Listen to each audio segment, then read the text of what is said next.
So remember the language that I asked you to write down the day before? Okay, bring that back. If you've got your notes, great. If you don't, pause this, go grab them, come right back.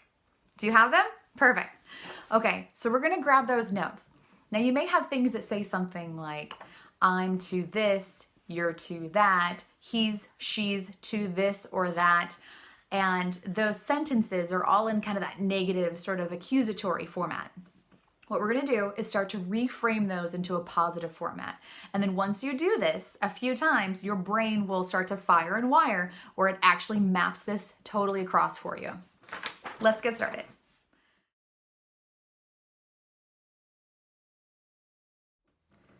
Step 1, think of a different context in which the person will respond differently to the same behavior. For example, my daughter is so headstrong. That's the negative, right? Now, if I change the context of that same exact statement, I could say, isn't it great that my daughter is so headstrong that she knows what she wants and that she can speak confidently about what she wants? Do you see the difference? The first one is really frustration. That's what it is. Oh, my daughter's so headstrong. Why doesn't she listen? Why does she do what I want to do? You can put whatever you want after that, right?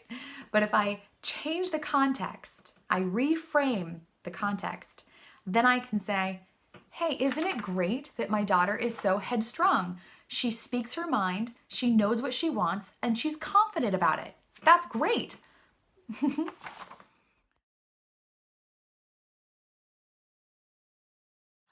So the second reframe is meaning reframe, which is usually associated with if this, then that, or if this, then something else.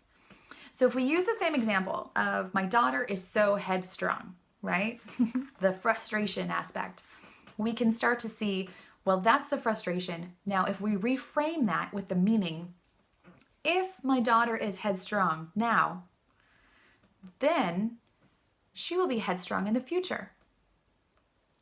If my daughter is headstrong now, then that means she'll be able to speak her mind in the future.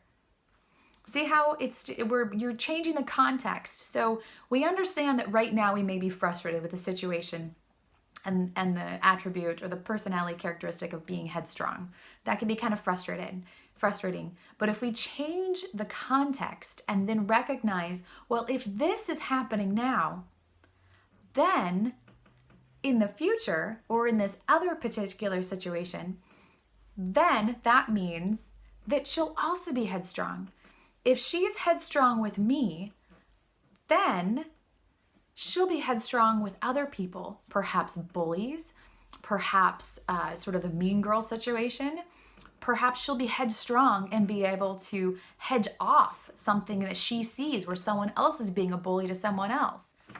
If reframing sounds difficult or challenging or hard, just think of it this way. It's the spin you put on something. It is the way that you're changing the context to just look at it from a different perspective or a different point of view. Okay, great. So your homework for today is to go and practice doing this, literally with anything. I just want you to sit down for maybe 2 minutes tonight before you go to sleep and reframe anything, something that you are frustrated with or something that you heard, something that was said to you or something that you said. Just reframe. Practice doing this because in the third video, we're going to get ready to teach this to your family. I'm not kidding. We're going to get everyone on board in your household so that everyone knows how to reframe successfully and make their statements more positive. I'll see you there.